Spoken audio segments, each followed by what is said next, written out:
Yeah, so I think that non-rational just means that we're not going to be able to put it into the predicate calculus, which is symbolic logic, and do logic shopping and get a truth vector out of that. Those are non-rational things. And we do this all the time. Bach's music is beautiful. It's a non-rational statement. Am I going to prove that to you? Yeah. Give me a theorem or equation that proves the beauty. Here's my deduction. The love of my child. And I love my child. All right. So that the view outside is not. We live in a world of non-rational aesthetic experiences. Are always non-rational. Everybody's totally fine with them until they get to the mystical realm and people get weirdly upset by it. And it's for the reasons that you said. It's because at that point you started saying things like, well, it's not that Bach is good music, it's that Bach should be good music for everybody. And that's a more dangerous claim, right? It's a more dangerous claim. Irrational things are simply things that involve logical contradictions. And if something involves a logical contradiction, and I know many people maybe watching will say, well, I really don't care about logical contradictions. Well, you just said you don't care about them and you're committed to the truth of not caring about them. It's because when you... Ergo, you do. Yeah, you do, right? If you're not caring about logical contradictions ensures that you, in fact, do show that you care about logical contradictions. Because you violate the principle of explosion and there's all kinds of logical problems that go along with that. And it's the thing, by the way, the mystics don't do that. The mystics are not interested in contradicting themselves logically. They think they've experienced the truth and they want to tell that truth. And things like paradoxes are where where words are used in sort of strange ways, and there's real and apparent paradoxes. And paradoxes can be interesting places where we can push language to its limits to show that language has a limit. And the thing I'm pointing to is beyond language. And paradoxes are an excellent way, practically, ritually, linguistically, to get you to look past the sentence and say, look, when I say that God is a shining darkness, what I'm trying to tell you is that whatever you think God is, God's not that, right? Whatever the Tao is not the Tao. So I think that this is places where we can show that philosophically, logically, linguistically, the mystics are actually much more sophisticated than often we give them credit for. And they're certainly not non-rational. They're very interested in rationality, but a particular kind of rationality and downstream of non-rational experiences. And again, non-rational experiences are just all day, every day. In fact, most of our experiences are non-rational. And so I feel like this is a place where, again, it's when you go from a non-rational experience to universalizing the propositions that you derive from it, that's where you begin to get the worrisome stuff, like Bernard of Clairvaux saying, God is love and we should kill the infidel. You're like, whoa, I need to see I need to see you got to show your work, Bernard, because that's really committing us to some pretty frightening stuff. And again, it's like how he builds that out. And so one of the things that I've argued philosophically is that mystical experiences might entitle a person to deepen their own beliefs and might allow themselves access to certain kind of propositions. But because of the profound subjectivity and interiority of them, they probably don't allow you to universalize them. So you're probably never going to be in a position to go, like Bernard, I've experienced God as love, and what God needs us to do is get rid of those people. That move is typically not doable. And we all want that impulse, because when we experience the truth, one of the things we want for the truth is for my truth and your truth be the same.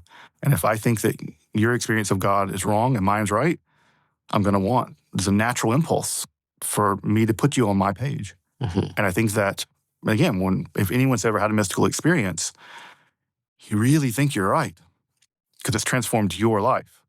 But you probably don't get the moral wherewithal to have your life transformed and then demand that someone else transform their life because of your experience.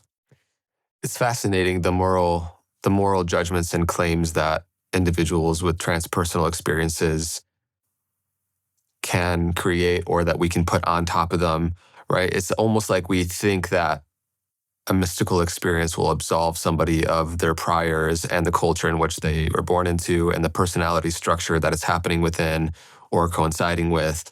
And we know that people with religious fervor and certainty around ideas around the afterlife or bloodlines go on to do the most horrendous things throughout ages. Yeah, no, it's, there's nothing more terrifying than Deus vult, God wills it.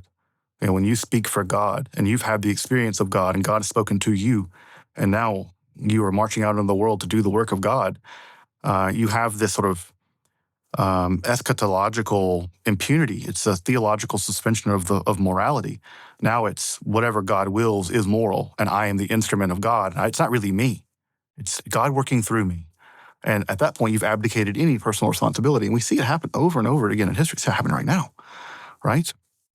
And it's those moments where, as a philosopher and as a skeptic, I just want to sit down with people who've had mystical experiences and say, let's walk the line between what you've experienced, which is no doubt extremely powerful, and what does that actually entitle you to in terms of, your own belief structures, your own, trying to understand yourself now in the context of wider mystical experiences, which is the thing I get a lot on my channel, is people have powerful mystical experiences on psychedelics, on various entheogens, meditation, and now they're bewildered and they're like, what do I do with myself?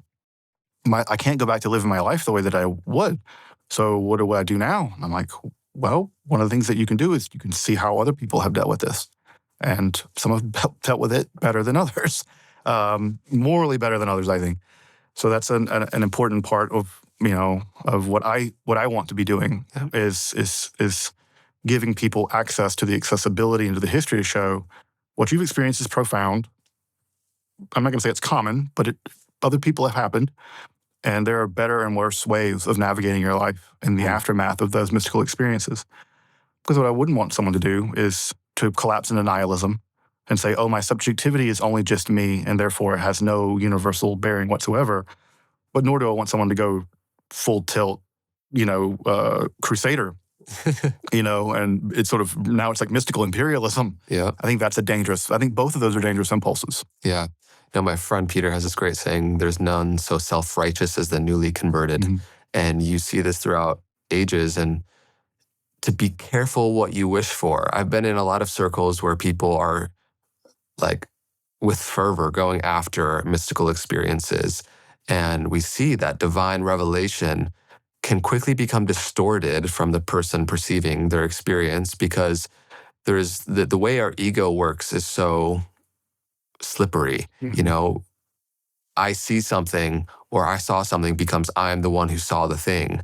And there are so many examples of just throughout history where that's gone terribly wrong. Mm-hmm. So that's that tangent, all to say, when we speak about the non-rational, would you say that mystical experiences are fundamentally non-rational?